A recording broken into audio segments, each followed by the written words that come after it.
Bueno, los saludo, les bendigo a todos, entonces, agradecido con Dios de la oportunidad de tener una escuela más, un taller más de esta escuela de oración. Es la número 12 ya. Hemos avanzado en esto de ir aprendiendo, sabiendo de que, bueno, Dios, en la simpleza de nuestro corazón, de nuestra vida, de las expresiones, aún desde los primeros momentos de la conversión, Dios sabe de qué tenemos necesidad, como dice el Salmo 103, Él sabe de qué tenemos necesidad y Él conoce que somos polvo. Así que no nos exige ciertos protocolos de entrada, pero la madurez hace que podamos descubrir cómo funcionar, cómo vivir una vida de oración y que esa vida de oración se convierta en algo efectivo. Así que hemos visto en los primeros talleres la oración personal, la oración íntima, pero estábamos viendo en el último taller respecto de cómo acceder en busca de justicia para nuestra vida ante alguna situación de adversidad o de injusticia que podemos estar viviendo en el ámbito personal, familiar, financiero, ministerial, y cómo hacer, porque cuando algo se traba en nuestra vida, cuando pedimos a Dios y no encontramos una explicación de por qué nos ocurren ciertas cosas, a veces patrones de comportamiento, de adversidades que se repiten y uno dice, ¿qué está pasando? ¿Por qué está pasando determinada cosa? Y no podemos salir fácilmente, estamos orando y como que esperando que Dios obre. Yo siempre digo, a veces oramos y esperamos que Dios obre y a veces Dios está esperando que nosotros hagamos determinada cosa, ¿no? O sea, si yo lo espero a Dios y Dios me espera a mí, en algún momento no lo haremos ninguno de los dos. Entonces, yo tengo que actuar de manera comprometida, gestionar la fe, hacer lo que deba hacer, pero por otra parte también necesito el obrar de Dios, la voluntad de Dios, y dijimos que una de las claves de la oración es poder encontrarnos con esa voluntad, por eso es tan importante oír, incluso más que hablar.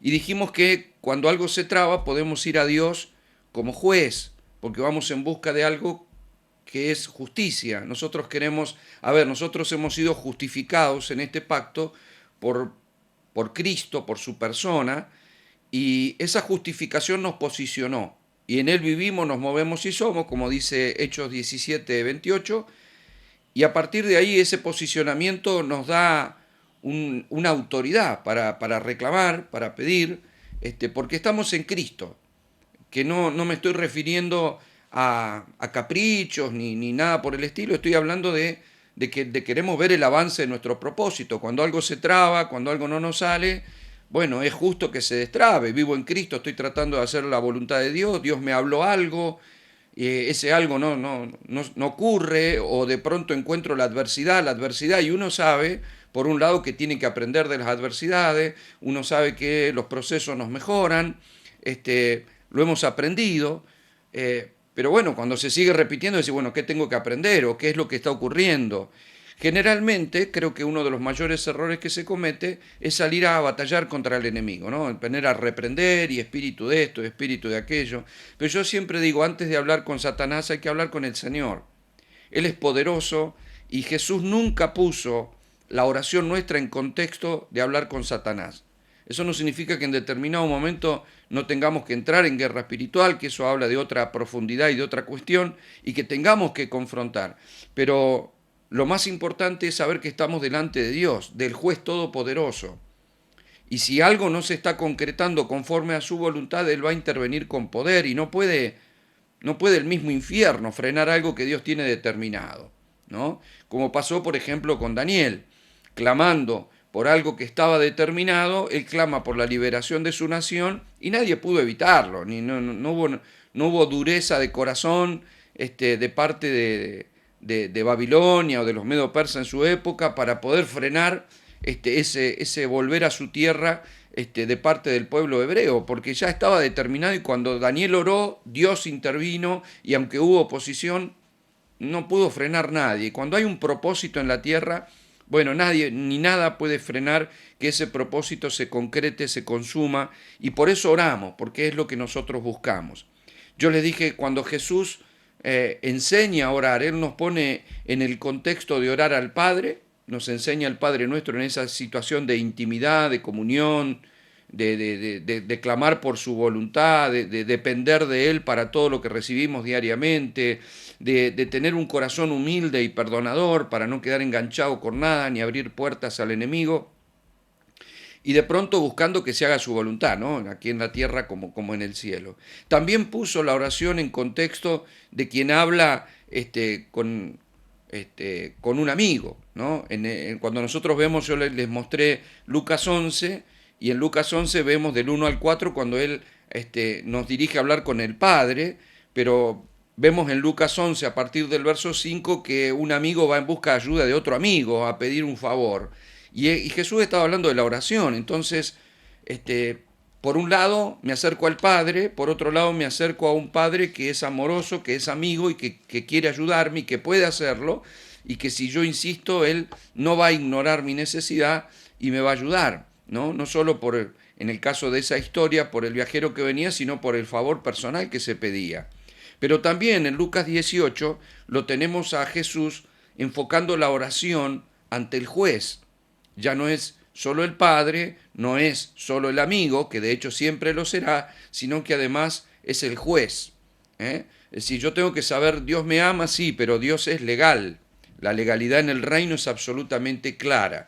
Y en esa historia, que está en 18 del 1 al 8, que la leímos el último taller, nos muestra la historia de una viuda que tenía necesidad. Cuando habla de su viudez, se refiere al desamparo, sobre todo en esa época, ¿no? Una viuda hoy en día se puede defender hasta tal vez mejor que la situación que tenía antes, todo depende, ¿no? La vida está llena de oportunidades para las mujeres hoy, y entonces se puede defender trabajando, saliendo adelante, criando a sus hijos o haciendo lo que deba hacer. En esa época no, en esa época las mujeres sometidas por una cultura muy patriarcal, por cierto, estaba y dependía de los padres, hasta el tiempo en que, bueno, ya podía ser dada en casamiento, por lo tanto, se ofrecía una dote matrimonial, se casaba y pasaba a depender de su marido. Es decir, todo lo que tenía, sea el vestido, la comida y todo lo que anhelaba, era dado por el papá y luego era dado por su marido.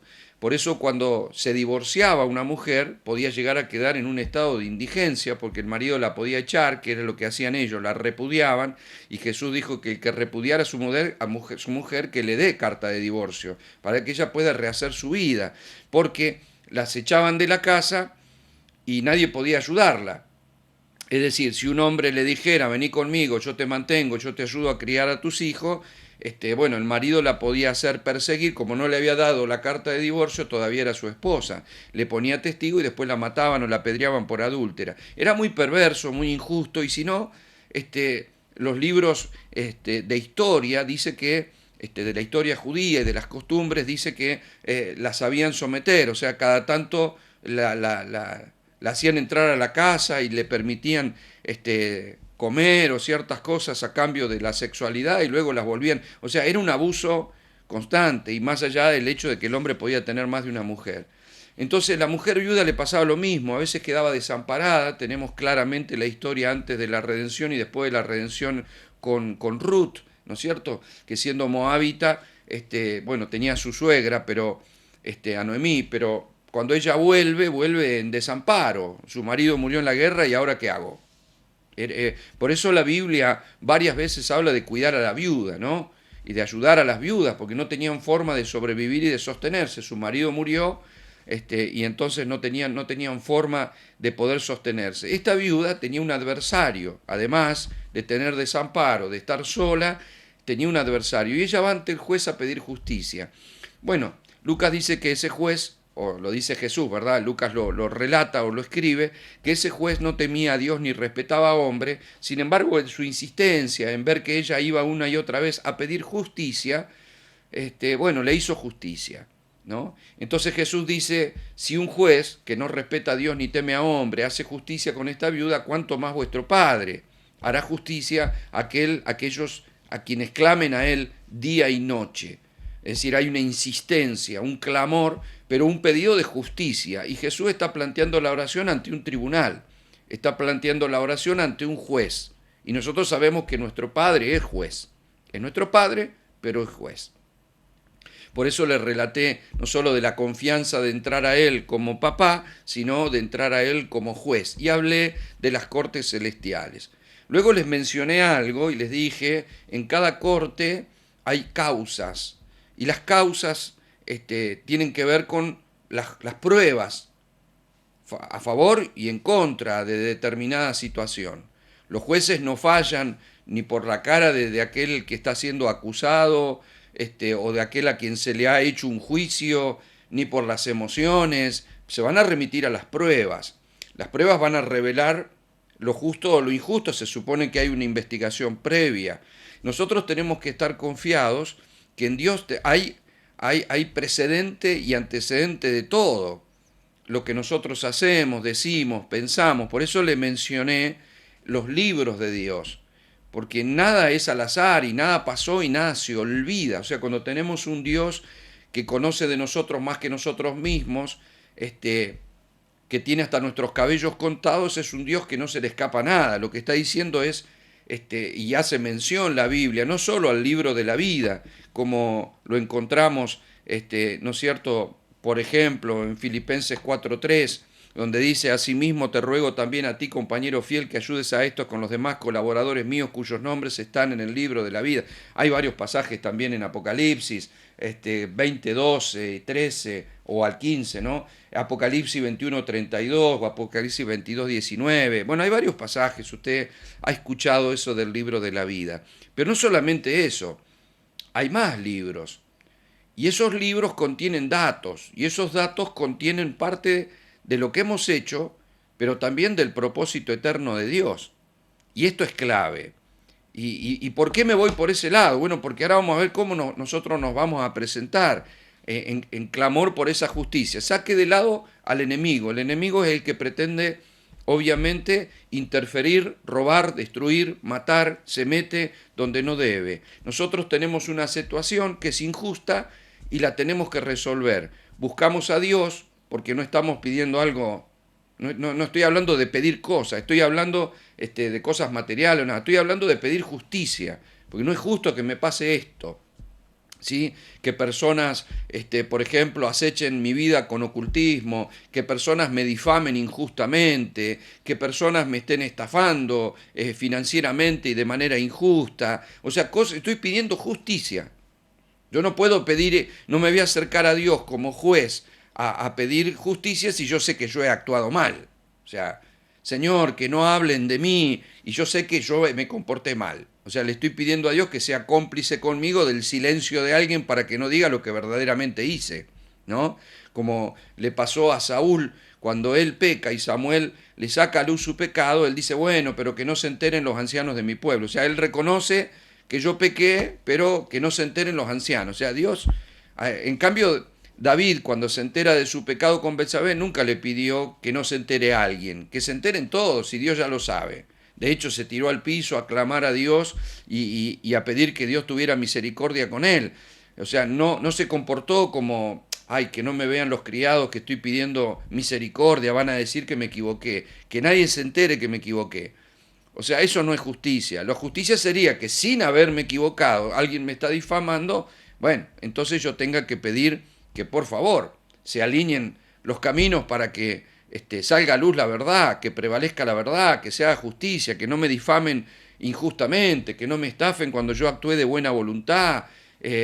A ver, todos hemos tenido algunas historias en la vida donde realmente nos han pasado cosas que dicen, no puede pasar esto en la iglesia, no me lo puede haber hecho alguien, o no sé, ¿por qué actúan así conmigo? Bueno, usted tiene que saber que la vida espiritual sufre hostilidades.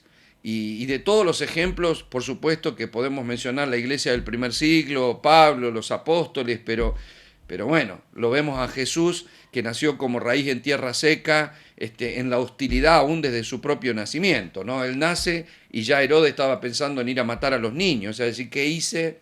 Bueno, vivió en hostilidad, fue engañado, criticado, injuriado, o sea, injusticias. Nosotros vivimos en Cristo y Él dijo que si le pasó a Él, lo mismo nos iba a pasar a nosotros y que por la fe íbamos a ser perseguidos, que por la fe íbamos a sufrir situaciones de adversidad. Lo vemos claramente en la iglesia del primer siglo y hoy podemos vivir en el caso de ustedes, en el caso mío, en países donde hay una libertad de culto por ahora, tenemos libertad de reunirnos en un salón, de celebrar o de usar una red social para comunicar el Evangelio, donde pareciera no haber problema. Otros están sufriendo directamente la persecución y la prohibición. Y otros, aunque tengan la libertad, como nos puede pasar a nosotros, que aunque tenemos la libertad, igual sufrimos embates, no de prohibición, de otras cosas. ¿Sí? Cuando alguien nos ha difamado injustamente, esto que yo les platico ahora, me ocurrió con personas que de la congregación se fueron difamándonos injustamente. Y parece que se había hecho una bola de nieve que cada vez era más grande y estaban usando Facebook para hablar cosas que son mentiras, estaban diciendo cosas que eran mentiras y nosotros nos mirábamos con mi señora y lo único que queríamos hacer era llorar. Decía, pero es injusto lo que están haciendo, es mentira lo que están diciendo. Entonces yo puse en práctica esto y fue absoluto. Lo que yo les planteo fue instantáneo. Nunca más a partir de ese día que yo dije, mi señora, yo voy a hacer esto, porque ya está, llegó, yo no es lo primero que hago, ¿no? Uno no le gusta andar visitando tribunales todos los días.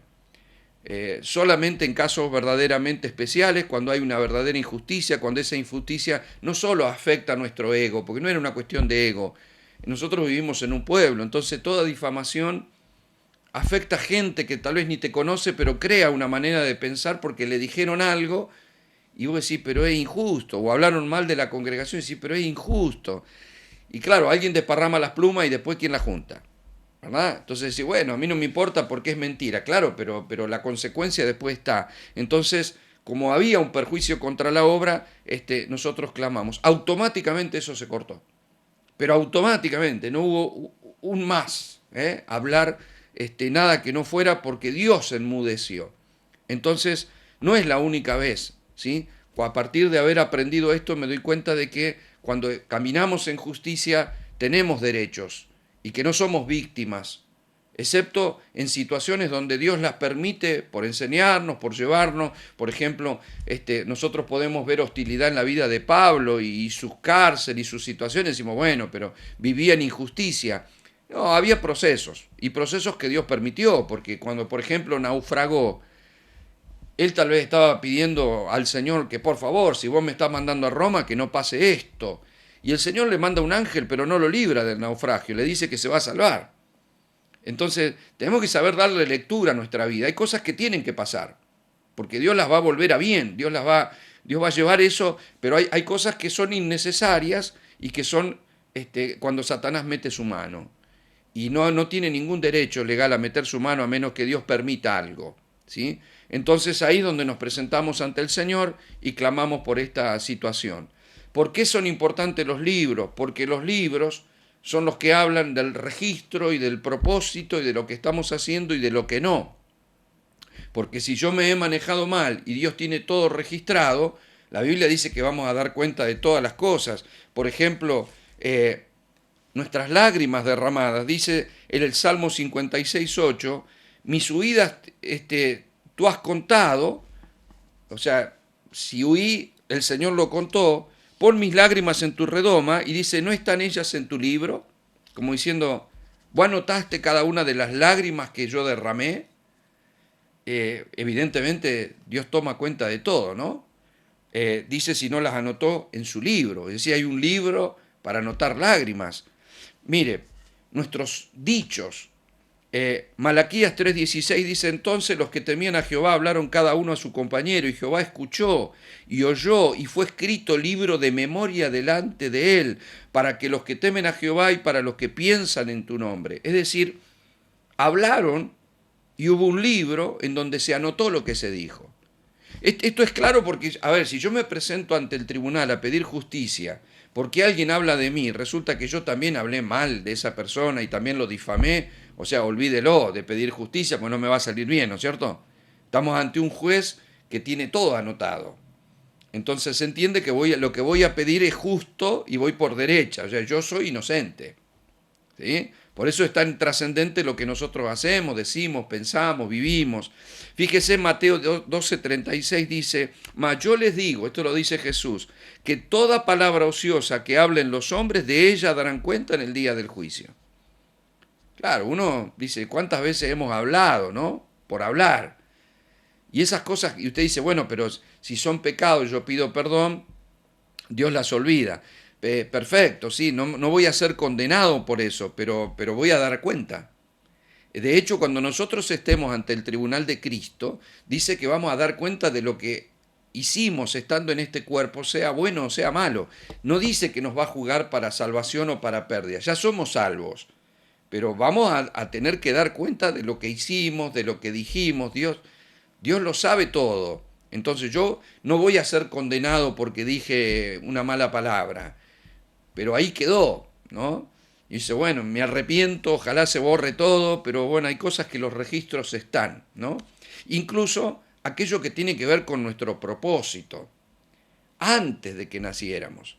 Yo les mencioné, ¿no? La revelación de Pablo, perdón, de saber que fue antes de camino a Damasco, que fue en el vientre de su madre, y que aún antes de la fundación del mundo el Señor ya había preparado un propósito para él. Bueno, David en el Salmo 139, yo se lo compartí el otro día, le refresco la memoria, dice, mi embrión vieron tus ojos y en tu libro estaban escritas todas aquellas cosas que fueron luego formadas.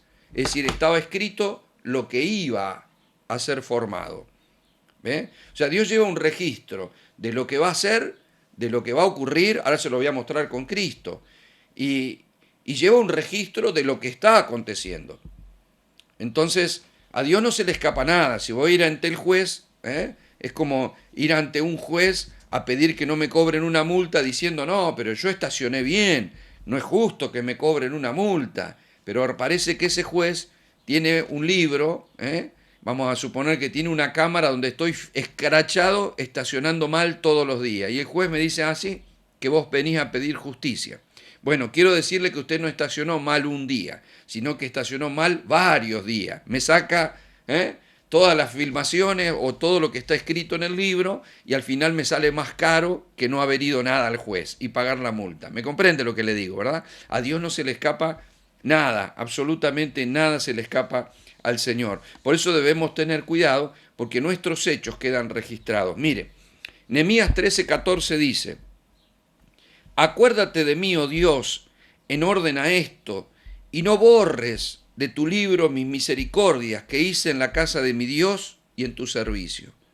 En otras palabras, no se te ocurra borrar lo bueno que hice. O sea, si querés borrar lo malo está bien, pero no me borres lo bueno, o sea, acuérdate de las cosas buenas. Y yo quiero decirle que Dios se acuerda de un acto bueno, de un acto de bondad. De hecho, la Biblia es clara que Dios tiene por memoria nuestras ofrendas, como le pasó a Cornelio. Cada vez que usted da una ofrenda, queda para memoria delante del Señor. De hecho, las ofrendas de Abel dice que todavía hablan, imagínese usted. Las ofrendas hablan, si son ofrendas de bien o son ofrendas miserables, van a hablar delante de Dios. O sea, si Dios te pide una buena ofrenda y usted da algo como nadie te ve, usted en el huequito de su mano, usted lleva algo como diciendo, ¿qué sabe? Yo le voy a dar, me van a mí. Bueno, Dios sí lo vio porque usted se la dio a Dios. Hay gente que piensa que se la da al pastor o que se la da a la iglesia, se la está dando a Dios, a la ofrenda. Entonces Dios tiene nota de todos los regalos que le hacemos, de las ofrendas, de lo que le entregamos, de lo que no le entregamos. Dios tiene nota absolutamente de todo. ¿Sí? Por eso debemos saber que queda registrado nuestras obras de bien, nuestra actitud para ayudar a alguna persona, algún hermano que le tendimos una mano, alguna persona que lo ayudamos y con qué motivación lo ayudamos. Todo eso está registrado y eso cuenta a mi favor. Ante una situación financiera, cuando yo he cumplido de limpio corazón con Dios, no he sido avaro, no he andado retaseando nada, o sea, Dios lo sabe. El día que algo se me traba y yo me presento ante el Señor, digo, Señor, yo he sido fiel en esto. O sea, tú tienes memoria de que yo no soy una persona que ha actuado avaramente, yo he ayudado a gente necesitada, le he dado a quien le he tenido que dar y con la obra nunca cerré la mano, porque me presento con una causa ante el juez. Entonces, ahora si se me traba lo económico, pero vengo mal, ¿cómo me presento a decirle? Sí, no, tenés razón, tengo que presentarme más para arrepentirme y terminar condenado que para hallar justicia delante del juez, porque me comprende, ¿verdad? Entonces, ¿usted recuerda cuando en Mateo 18 cuenta Jesús la historia de este hombre a quien un rey le perdonó una deuda que era impagable, teniendo que quedar detenido, ¿no? Y teniendo que pagar esa deuda, como era impagable para él, el juez hizo misericordia y lo perdonó. Pero este hombre después acechaba a otra persona, reclamándole una deuda, por supuesto, mucho menor, y le decía que no, que lo iba a hacer meter preso y le quería cobrar sí o sí. El juez, que era el rey, los reyes eran jueces en su tiempo, eran los que administraban justicia, escucha que éste está hostigando al otro para que le pague y lo manda a llamar y le dice, ¿acaso yo no te perdoné todo? O sea, ¿no hice misericordia contigo? Usted tiene que saber que una cosa es justicia y otra cosa es misericordia. La misericordia va mucho más allá. O sea, la misericordia tiene sus pies sobre la gracia, que es el favor inmerecido. O sea, te tendría que haber condenado, tendrías que haber pasado tu vida en la cárcel, pero yo te perdoné, porque me plació perdonar, te hice misericordia. Resulta que vos querés con otro hacer justicia. Le dice, por lo tanto, átenlo, llévenlo, entréguenlos a los verdugos hasta que pague el último cuadrante. Quiere decir que ese acto en el que él reclamaba que le paguen la deuda, porque usted diría, pero es justo que yo reclame la deuda, ¿o no? Ese hombre iría a reclamar la deuda y dice, yo no quiero hacer misericordia con vos, yo quiero que me pague, a mí me pagás. No dice la Biblia de que esa deuda no era cierta, no dice que le quería sacar plata porque sí, le quería cobrar una deuda. Ahora, convengamos en esto, podía haber justicia en esa deuda, pero el rey con él había hecho misericordia. Entonces, como él lo hostigaba, dice, bueno, vos querés justicia, listo, entonces átenlo bajo verdugo y que él también pague, porque también es justo. ¿Qué le quiero decir con esto? Hay situaciones en donde si a mí Dios me ha perdonado y yo extiendo perdón porque, bueno, está bien, sí, hay gente que actuó mal o se comportó mal, pero no voy a pedir justicia porque sería como pedir castigo para esa persona, porque no está afectando mi vida, ni está afectando la obra, ni está afectando el propósito. ¿Comprende la diferencia? Sí, sí, yo tengo gente que ha hablado mal de mí, yo no ando reclamando justicia ante el trono del Señor. Ahora, cuando eso afectó la obra, cuando veo que no paran, que están, bueno, Señor, quiero que se enmudezca, o sea, ya está, hasta acá llegó porque es injusto todo lo que está diciendo. Pero no lo salgo a hacer con cualquiera. ¿Por qué? Porque no ando pidiendo justicia que Dios cierre la boca de todo el mundo, porque, a ver, yo también puedo haber hablado y Dios a mí me la perdonó. Entonces, usted comprende cómo funciona el tribunal, es un ida y vuelta. O sea, yo vengo a reclamar, pero si tengo los papeles mal, o sea, no te presentes ante el juez porque el juez va a decir, bueno, ya que vino, quiero decirle que usted tiene una factura impaga por acá. O sea, vos querés que alguien actúe de determinada manera y te pague una deuda, pero ¿qué pasa con las deudas que vos no pagaste? ¿Comprende cuál es el problema? Dice, no, porque yo le vendí el auto y el tipo a mí no me lo paga. Y Dios te va a decir en el tribunal, está bien, pero acá tengo anotado que usted se quedó con esto, con esto, con esto, que no pagó en este almacén, que no pagó esta ropa, que no devolvió este cheque, que no cubrió esto, que no hizo lo que debería hacer. Entonces, termino más humillado que otra cosa. Comprende lo que le digo. Por eso cuando ponemos en orden nuestra vida, cuando hacemos todo eso redunda para bien, eso trae sobre nuestra vida justicia, porque vamos a vivir en justicia, no solo por la justicia de Cristo, porque hay gente que abusa de yo estoy en Cristo, yo soy justo, porque no, está bien, pero una vez que yo camino en Cristo, tengo que ir ordenando mi vida, tengo que hacerme responsable. Yo siempre le digo a los hermanos, si usted no puede pagar una deuda, compró algo, no lo puede pagar, nunca doble en la esquina para no pasar por ese lugar y haga 5 cuadras más para que no lo vean y no. Y si golpean la puerta de su casa, no la atienda que me vienen a cobrar. No, si usted es un hijo de Dios, es un hijo de la luz. Si usted es un hijo de la luz y se le complicó pagar una deuda, usted tiene que ir a poner la cara como buen hijo de Dios y decir, mire, yo tengo toda la intención, yo quiero pagar la deuda, no he podido, se me ha complicado, así sea de a poco, yo se la voy a pagar porque vengo a hacerme cargo, no quiero huir. Yo si tengo que pasar todos los días, si le deje $1, voy a pasar todos los días porque yo necesito estar a cuenta con Dios y decirle la verdad, se me complicó, pero tengo que poner esto, ¿sí? Entonces Dios me va a respaldar. Ahora, cuando me hago el distraído, y no cumplo como hacen algunas personas, y no, todo eso está registrado, mi amado. Dios lo sabe. ¿Qué importa si el dueño del lugar no lo sabe? Y dice, se habrá ido de la ciudad, que no lo vemos por ningún lado. Y Dios sabe si está escondido atrás de la puerta. O sea, está como Adán, no queriendo que Dios te encuentre. No, O sea, Dios sabe absolutamente todo. Mire lo que dice Apocalipsis 20. Dice, y vi un gran trono blanco y al que estaba sentado en él, delante del cual huyeron la tierra y el cielo, ningún lugar se encontró para ellos. Y vi los muertos, grandes, pequeños, de pie ante Dios, y los libros fueron abiertos, y otro libro fue abierto, el cual es el libro de la vida. Yo se lo mencioné el otro día porque quise y quiero remarcar nuevamente esto.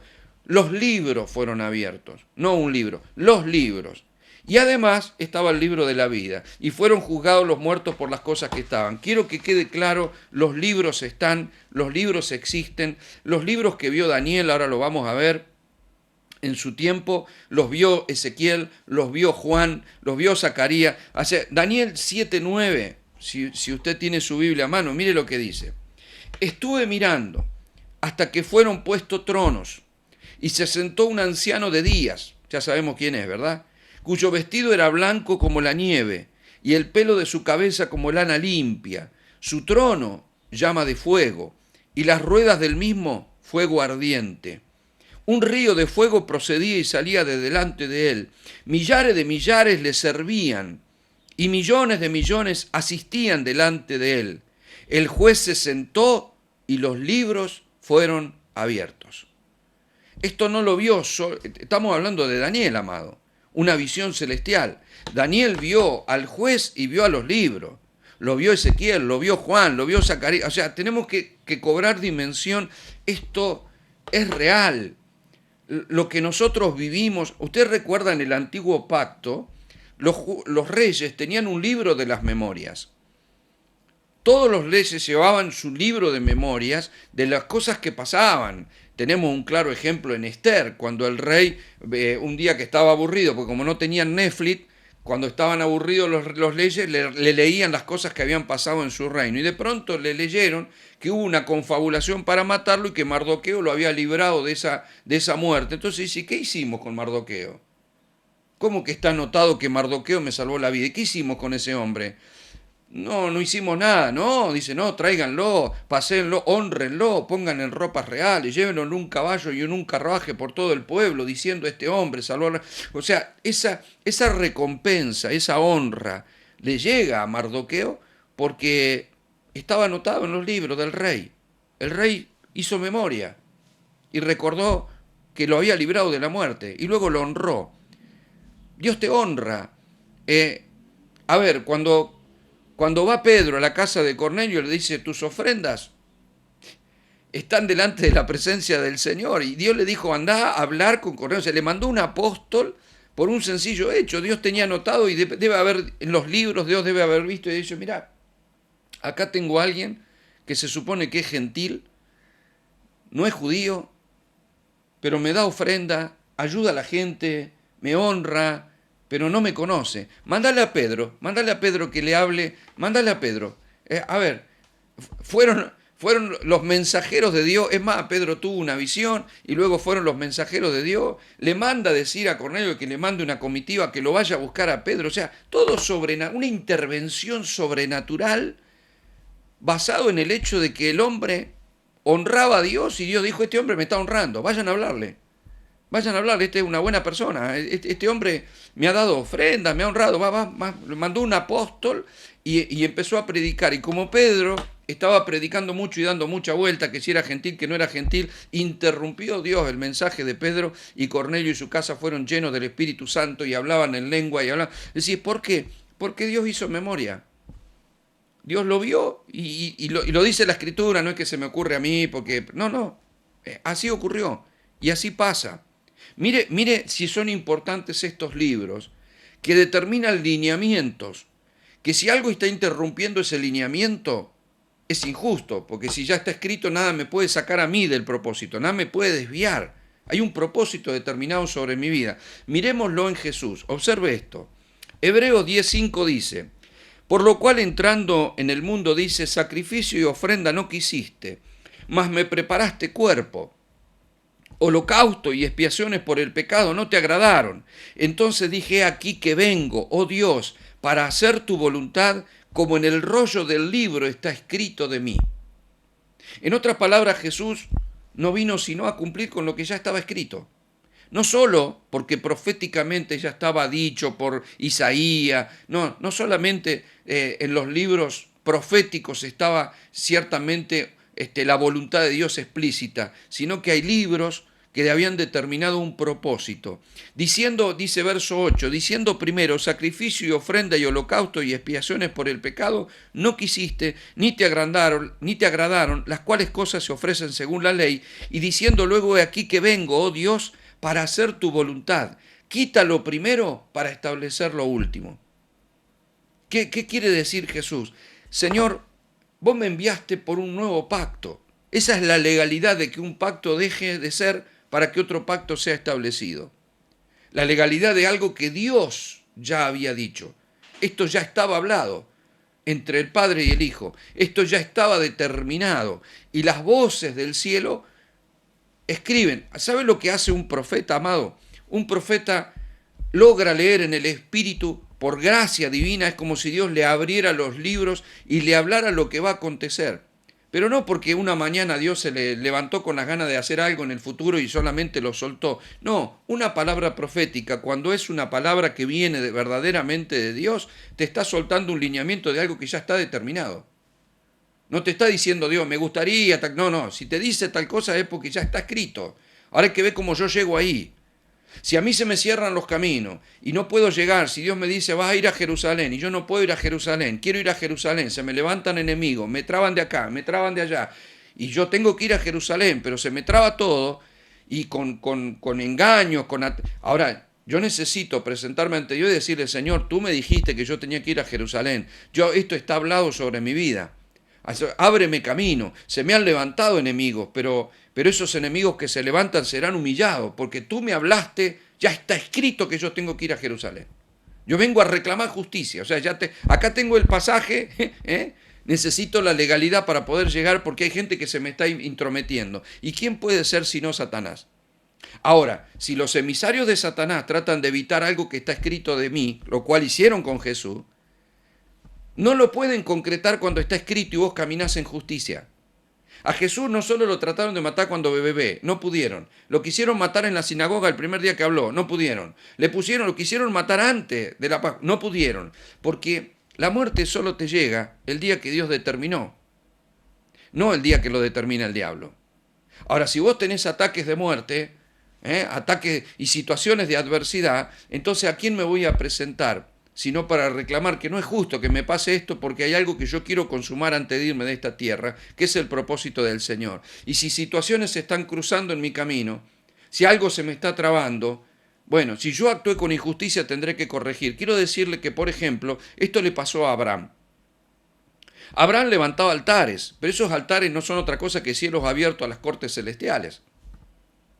Porque en los altares Abraham recibía dirección de parte del Señor y luego él avanzaba conforme a esa dirección. En un momento determinado, Abraham levanta un altar, pero luego se mete a Egipto cuando el hambre raciaba en la tierra. Miente que su mujer no era su mujer, sino su hermana, lo cual era una mentira media y terminó siendo perjudicial porque Faraón intentó acostarse con su mujer y le llevaba regalitos y era prosperado. A él se le traba todo ahí.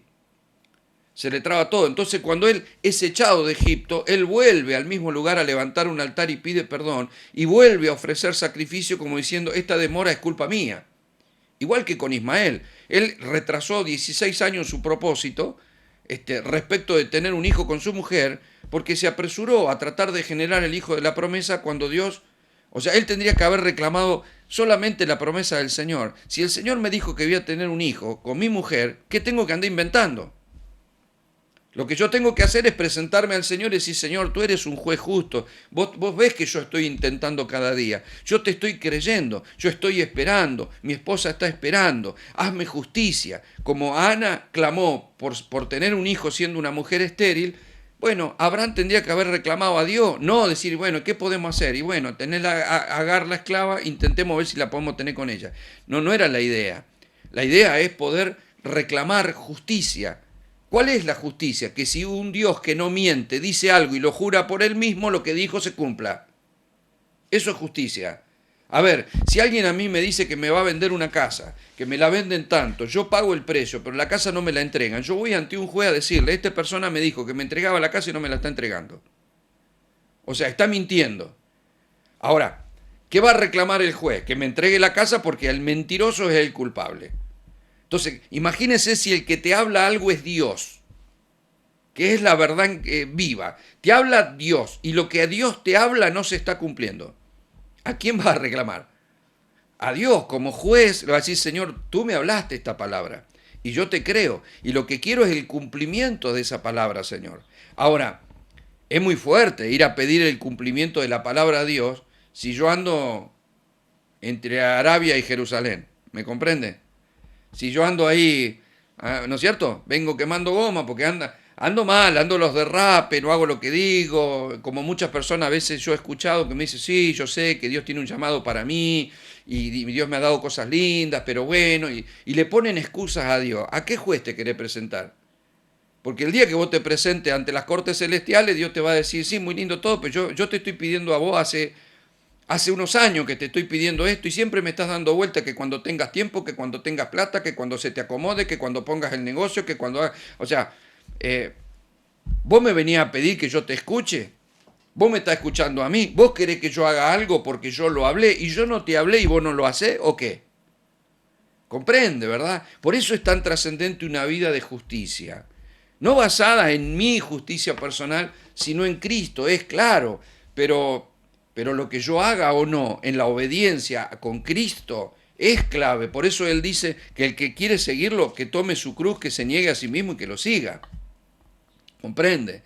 O sea, yo ahora vivo en Cristo, pero permanecer en Él es vivir conforme a su voluntad.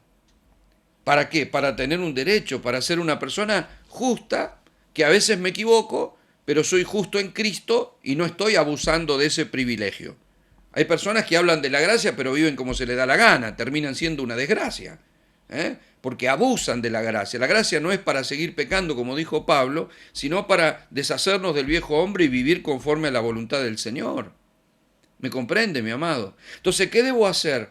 Reclamar cuando hay justicia en lo que yo estoy haciendo y no se me está cumpliendo. Mire, Daniel 10:21 dice, pero yo te declararé lo que está escrito en el libro de la verdad, y ninguno me ayuda contra ellos sino Miguel, vuestro príncipe. En otras palabras, hay una declaración y Daniel en su oración hace un reclamo.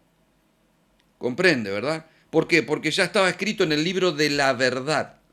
No es el libro de la mentira, no. A mí me habló Dios y en el libro de la verdad ya está escrito que el pueblo será liberado después de 70 años. Así que lo que estoy hablando, no estoy hablando porque lo leí en el diario. Lo saqué del libro de la verdad. Tú me dijiste, punto. ¿Ve? Isaías 43:25, mire qué hermoso esto.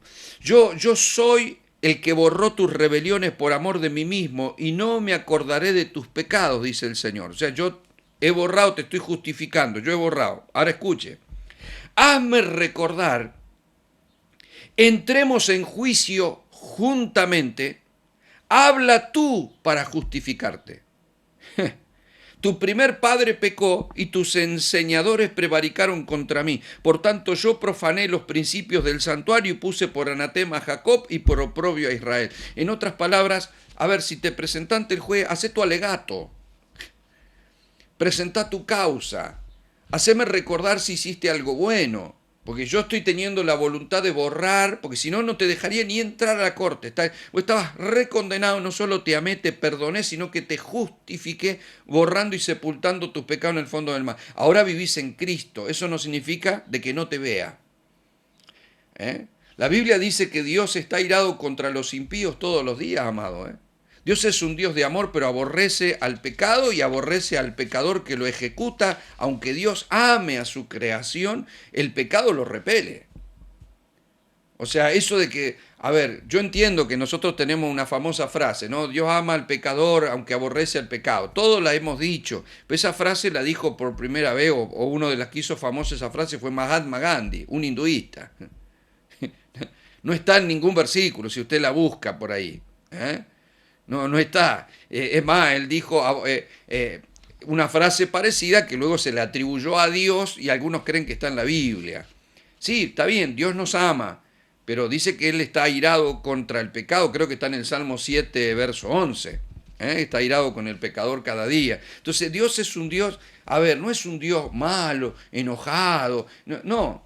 Él es un Padre bueno, Él es amor en su esencia. La obra redentora de Cristo nace del corazón del Padre. O sea, Dios es un Dios de amor, pero amor no es eh, licencia para comportarme como quiero, porque Dios es un Dios justo, mi amado.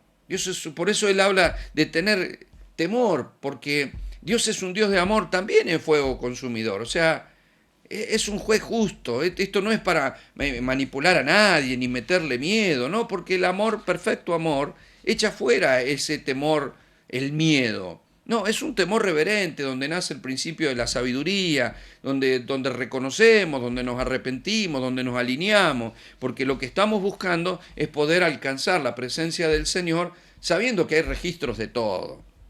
Entonces yo no puedo decir, bueno, este hizo algo mal y yo lo he hecho peor.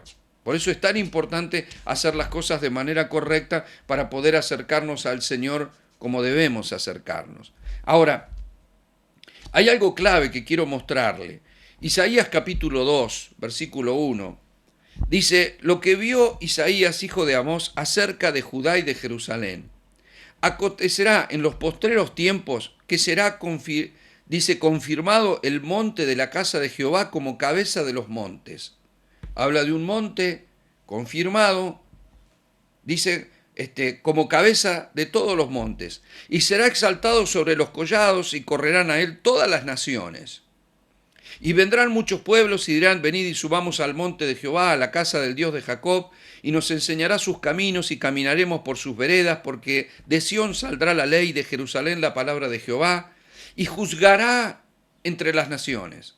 Es un monte que va a ser puesto como cabeza de todos los montes, y juzgará entre todas las naciones. Reprenderá a muchos pueblos y volverán sus espadas en rejas de arado y sus lanzas en hoces. No alzará espada nación contra nación, ni se adiestrarán más para la guerra. En otras palabras, va a haber desde ese monte, cabeza de todos los montes, juicio y además poder sobre las naciones de la tierra incluso.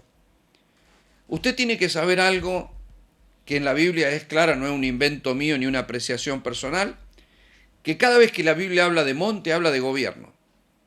Siempre que la Biblia habla de monte, habla de gobierno. Ahora, el monte de Sión, que era el antiguo pacto, que en el nuevo pacto también es mencionado como monte de Sión, fue, por ejemplo, en el antiguo pacto, el monte de Sión, el lugar donde Salomón edificó el templo, el lugar alto de Jerusalén, ¿no? Se entiende que el gobierno espiritual estaba en el templo, no en otro lugar, ¿sí? El gobierno espiritual es el monte, como cuando el Señor sacó a los hebreos de Egipto y lo que hizo fue llevarlos al monte. ¿De dónde le habló? ¿Dónde estaba Dios? ¿En un hueco, en una cueva, en un pozo o estaba en el monte? En el monte, desde el monte les hablaba. ¿Dónde subía Moisés? Al monte. El monte es gobierno y hoy el monte es la iglesia. ¿Sí? El lugar de autoridad. Una iglesia con cielos abiertos, una iglesia sin velo, una iglesia con acceso. ¿Sí? ¿A dónde? A las cortes del Señor, es decir, al tribunal del Señor, es decir, a Dios como juez. Porque lo que queremos es que ante tanta injusticia haya justicia. El rol de la iglesia nosotros a veces no nos damos cuenta, pero es un rol extraordinario. Si Cristo es abogado y nosotros en Él vivimos, nos movemos y somos, Él intercede por nosotros, pero nosotros debemos abogar por la causa de las cosas que pasan en el mundo. Cuando vemos tanta injusticia, tanta perversión, tanta corrupción, tantos abortos, tanta muerte, tanta maldad, si somos indolentes a todo eso, si de pronto, y en el mundo pasa eso, porque el diablo, a ver, nosotros como iglesia tenemos que reclamar, si estamos nosotros y si creamos ámbitos de justicia, debemos reclamar por nuestras ciudades, porque por algo fuimos establecidos en territorio. Si yo fui establecido en este territorio, entonces clamo por justicia para esta ciudad. Si hay lugares donde se están repitiendo demasiados suicidios, accidentes, abortos, tenemos que detectar qué se está moviendo en esa ciudad. ¿Qué se está moviendo acá? Y orar, porque somos la iglesia, entonces Somos el altar abierto, somos el ámbito de Dios sobre la tierra y nosotros tenemos un acceso que no debemos ignorar. Ahora, ese acceso a ese lugar es en Cristo. Dice Isaías 56:7, yo los llevaré a mi santo monte y los recrearé en mi casa de oración. Sus holocaustos y sus sacrificios serán aceptos sobre mi altar, porque mi casa será llamada casa de oración para todos los pueblos. Analicemos esto, mi amado. Tenemos un acceso a esas cortes. Yo no estoy hablando porque sí, entrar a las cortes celestiales como algo místico y raro. Estoy hablando de que nosotros tenemos acceso. Yo los llevaré a mi santo monte. No está hablando del monte de Sión. Después, bueno, no tengo más tiempo, pero usted lo puede leer en Hebreos 12, lo vamos a compartir la semana que viene. Yo los llevaré a mi santo monte y los recrearé en mi casa de oración. Sus holocaustos y sus sacrificios serán aceptos sobre mi altar, porque mi casa será llamada casa de oración para los pueblos. En otras palabras, nuestra oración es el acceso para buscar justicia, porque monte es gobierno, desde donde se pueden enjuiciar naciones, situaciones, circunstancias. Nosotros tenemos acceso en Cristo, nosotros podemos hacerlo. Nosotros tenemos que saber que ese acceso es por gracia, pero estamos posicionados. Yo cuando empecé a congregarme recuerdo haber escuchado en más de una ocasión predicar el Salmo, por ejemplo, el Salmo 24, que no es el único que tiene esta expresión, pero dice, ¿quién subirá al monte de Jehová? ¿Y quién se sentará en el lugar santo, el limpio de manos y puro de corazón? El que no ha elevado su alma a cosas vanas, ni jurado con engaño, él recibirá bendición de Jehová y justicia del Dios de salvación. Es decir, el que suba al monte encontrará justicia. ¿Qué es el monte sino gobierno? ¿Qué es gobierno sino justicia? Es decir, si tenemos un Dios que es rey, que es juez, subir al monte es poder entrar a esas cortes celestiales. Ahora, cuando yo escuchaba esas predicaciones te llevaban a tener una cierta determinada conducta para subir al monte, y entonces te hablaban de limpiar las manos, que eran las obras, y de tener un corazón puro. Yo quiero decirle que nosotros ya estamos en el monte. Por eso tenemos que encontrarnos posicionados. Cuando dice, ¿quién subirá al monte de Jehová? Nadie subirá. Uno solo, Cristo. Pero Cristo subió y abrió un camino vivo y nuevo para que todos entremos y salgamos por él, porque Cristo es el acceso, es el único. ¿Quién subirá al monte de Jehová? Al monte verdadero, Cristo, no hay otro. Cristo. ¿Y con quién estamos nosotros? ¿Qué somos? ¿El cuerpo de quién? De Cristo. ¿Y quién se sentará en el lugar santo? Y Cristo fue el único que se sentó en el lugar santo. ¿El quién? Cristo, que es limpio de mano y es puro de corazón. ¿Comprende? Por eso, ese es nuestro posicionamiento y desde ahí nosotros debemos reclamar nuestra justicia. Los saludo, mis amados, les bendigo, espero que haya sido este taller de bendición y vayan meditando esto para que la semana que viene podamos sumergirnos un poco más todavía en esto y encontrar resultados contundentes. Bendiciones para todos.